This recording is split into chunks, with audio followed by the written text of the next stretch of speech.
కనుక తమ నౌకలతో ఈ హార్ముజ్ జలసంధిని దాటాలని ప్రయత్నం చేస్తే బాంబులు పెట్టి లేపేసి తునాతునకలు చేస్తాం, మీ యొక్క నౌకల్ని ముక్కలు ముక్కలుగా చేస్తామని చెప్పి వార్నింగ్ ఇస్తోంది ఇరాన్. అయితే ఏం జరిగిందనంటే లెబనాన్ పైన ఇజ్రాయెల్ దాడులే ఈ యొక్క హార్ముజ్ జలసంధి క్లోజ్కి మళ్ళీ కారణంగా తెలుస్తున్నాయి. తాజా పరిస్థితులపైన పాక్ ప్రధాని షహబాజ్ షరీఫ్తో కూడా ఇరాన్ అధ్యక్షుడు పెజెస్కియాన్ మాట్లాడుకొచ్చారు. అయితే యుఎస్తో డీల్ కుదరాలంటే లెబనాన్ పై కూడా దాడులు ఆగాల్సిందని స్పష్టం చేశారు. ఇజ్రాయెల్ లెబనాన్ పై దాడి చేస్తోంది, హెజ్బుల్లా వ్యవస్థలపై దాడి చేస్తుంది. అక్కడ నుండి సుమారుగా 254 మందికి మరణానికి కారణమైంది. ఆ తర్వాత 1100 మంది నిరాశ్రయులు అయిపోయారు. వారంతా కూడా తీవ్రంగా గాయాలైపోయి ఆసుపత్రిలో చికిత్స పొందుతున్నారు. సో 254 మంది, ఇది అతిపెద్ద అటాక్. ఏకంగా 1982 తర్వాత ఇప్పుడు జరిగిన అటాక్ అతిపెద్దదిగా అభివర్ణిస్తోంది ప్రపంచం. ఎందుకంటే హెజ్బుల్లా వ్యవస్థ పైన గతంలో కూడా చాలాసార్లు దాడులు చేసింది. కానీ ఈ రోజు జరిగినటువంటి దాడి ఒక 100 సైట్స్ పైన 100 places with 100 missiles in just 10 minutes. ఇది వాళ్ళు చెప్తున్న క్యాల్కులేషన్. 10 నిమిషాల్లో 100 చోట్ల 100 మిసైల్స్తో దాడి చేయడంతో 254 మంది మరణిస్తే 1100 మందికి చాలా తీవ్రంగా గాయాలయ్యాయి. ఇది ఇజ్రాయెల్ చేస్తున్నటువంటి దాడి. అయితే లెబనాన్ పై ఈ స్థాయిలో దాడి చేయడాన్ని ఇరాన్ వ్యతిరేకిస్తోంది. ఇరాన్ ఆల్రెడీ నో కండిషన్ పెట్టింది. ఏమని? మీరు కనుక ప్రాక్సీ ప్రాంతీయ యుద్ధాలు ఆపకపోతే మేము ఈ కండిషన్ ఒప్పుకోము, సీజ్ ఫైర్ని ఒప్పుకోము, ఈ స్ట్రైట్ ఆఫ్ హార్ముజ్ని వదిలేయము. మీరు కనుక ప్రాక్సీ యుద్ధాలని ఆపితే మేము అంగీకరిస్తామన్న రకంగా ఇటు ఇరాన్ చెప్పుకొచ్చింది. కానీ ఇది నేతన్యాహు ఏమంటున్నారంటే ప్రాక్సీ యుద్ధాలు అని అంటే మీరు పెట్టుకున్న సీజ్ ఫైర్లో ఈ లెబనాన్ అనేది వర్తించదు. సీజ్ ఫైర్ కేవలం అమెరికా, ఇజ్రాయెల్, ఇరాన్ మధ్యలోనే, లెబనాన్ ఈ సీజ్ ఫైర్లో లేదు అనేటువంటి మాట చెప్తూ ఏకకాలంలో 10 నిమిషాల్లోనే 100 మిసైల్స్ని 100 ప్రాంతాల్లో ప్రయోగించిందనంటే ఎటువంటి భయంకరమైన దాడి అర్థం చేసుకోండి. 1982 తర్వాత ఇది అతిపెద్ద దాడిగా అభివర్ణిస్తోంది ప్రపంచం. ఇప్పుడు జరిగిన ఈ లెబనాన్ పై దాడితో స్ట్రైట్ ఆఫ్ హార్ముజ్కి మళ్ళీ సంఖ్యలు పడ్డాయి. స్ట్రైట్ ఆఫ్ హార్ముజ్ మళ్ళీ కూడా ఇరాన్ ఆధీనంలోకి వెళ్ళిపోయింది.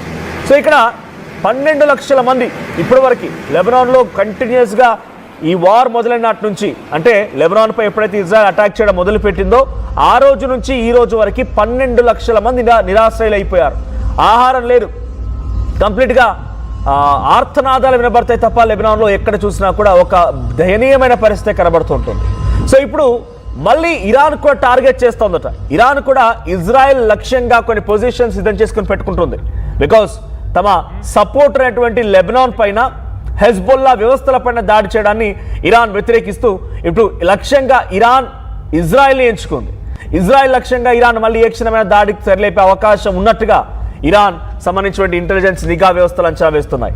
ఈ దాడిలో లెబనాన్కి సంబంధించిన రాడార్, ఎయిర్ డిఫెన్స్ సిస్టమ్స్ కూడా పూర్తిగా ధ్వంసమయ్యాయి. ఇక దాడులకు ముందే లెబనాన్ కమ్యూనికేషన్ వ్యవస్థ కూడా హ్యాక్ చేసినట్టు తెలుస్తోంది. దాడులతో గగనతలం పూర్తిగా మూసివేసింది లెబనాన్.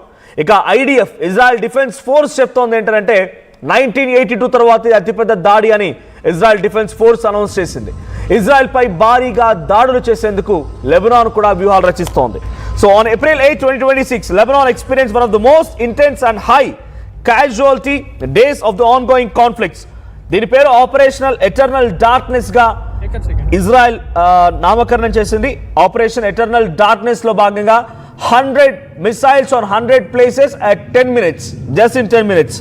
సో ఇక్కడ ఎందుకు ఇది జరుగుతోంది అని అంటే కనుక, so United states of America and Iran మధ్య ఒక సీజ్ ఫర్ అండర్స్టాండింగ్ వచ్చింది. సో ఆ సీజ్ ఫర్ అండర్స్టాండింగ్ సంబంధించి కొన్ని కండిషన్స్ పెట్టుకున్నారు. ఆ కండిషన్స్ అనేది April 10న ఇస్లామాబాద్ వేదికగా చర్చలు జరగబోతున్నాయి.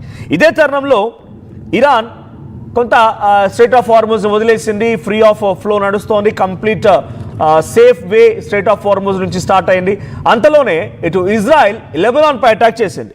సో ఇప్పుడు ఇజ్రాయెల్ ఏం చెప్తోందనంటే టార్గెటింగ్ హెజ్బుల్లా, మేము హిజ్బుల్లాను టార్గెటెడ్గానే ఈ దాడులు చేస్తున్నాం. Because the Israel defence force stated that the strikes specifically targeted terror targets and infrastructure belonging to Hezbollah to prevent the group from rebuilding it's Arsenal.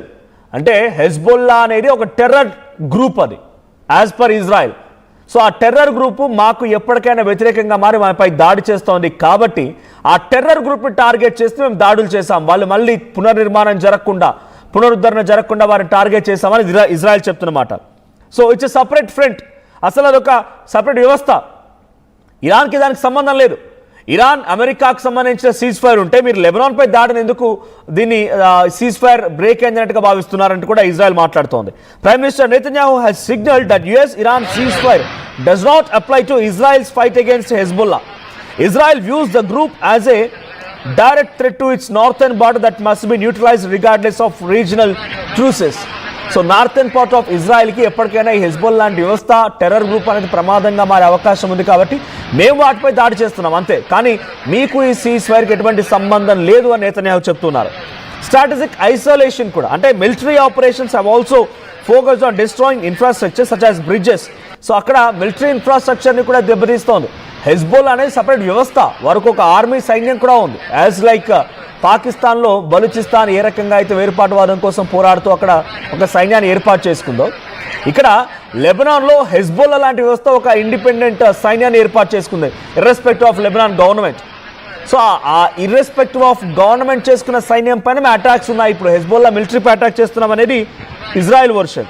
ఇక్కడ ఇరాన్ ఏం చెప్తోంది, so ఇది మీరు మళ్ళీ రిటిలియేషన్ కారణమవుతున్నారు, మీరు మళ్ళీ యుద్ధానికి దారి తీస్తున్నారు, మీరు ఆ లెబనాన్పై దాడులను ఆపండి అంటూ వార్నింగ్ ఇస్తోంది ఇరాన్. సో డిప్లొమాటిక్ ప్రెషర్ కూడా పెరుగుతుంది. Iran foreign minister Abbas Araghchi has accused Israel of saboting peace efforts and questioned whether US can control Israeli military actions. మీరు ఇజ్రాయెల్ని కనుక కంట్రోల్ చేయలేకపోతే మళ్ళీ యుద్ధం పెరుగుతుంది అనేటువంటి వార్నింగ్ కూడా ఇరాన్ ఫారెన్ మినిస్టర్ అబ్బాస్ అర్గాచి ఇటు కామెంట్ చేస్తూ యుఎస్ని ట్వీట్ చేస్తున్నారు. సో ఎకనామిక్ సిచ్యువేషన్ కూడా మళ్ళీ స్ట్రైట్ ఆఫ్ హార్మూజ్ సంబంధించిన సిచ్యువేషన్లో ఎకనామిక్ క్రైసిస్ కూడా మళ్ళీ ఏర్పడే అవకాశం అంటూ వార్నింగ్ ఇస్తున్నారు. అసలు హెజ్బోల్లాని ఎందుకు టార్గెట్ చేసింది, హెజ్బోల్లా అంటే ఏంటి అంటే కనుక, సో హెజ్బోల్లా అనేది it's completely A state with in a state. So అంటే లెబనాన్ అనేది దేశంలో ఇంకో దేశంగా మారిందట హిజ్బోల్లా అనేది. హిజ్బోల్లా అనేది అక్కడ వేర్పాటువాదం కోసం, యాజ్ లైక్ పలిస్తీనా వేర్పాటువాదం ఏ రకంగా జరుగుతుందో, హెజ్బోల్లా అనేది అక్కడ వాళ్ళ షియాలకు సంబంధించినటువంటి పరిపాలన, షియాల యొక్క ఆచార పద్ధతుల్ని పాటించాలనేటువంటి రకంగా ఏర్పాటు అవుతున్న ఒక వ్యవస్థ Hezbollah. So it's a hybrid entity. It's simultaneously Shia Islamist political party. It's a political party, Shia Islamic political party, a social service provider and a powerful paramilitary force, Hezbollah అనేది.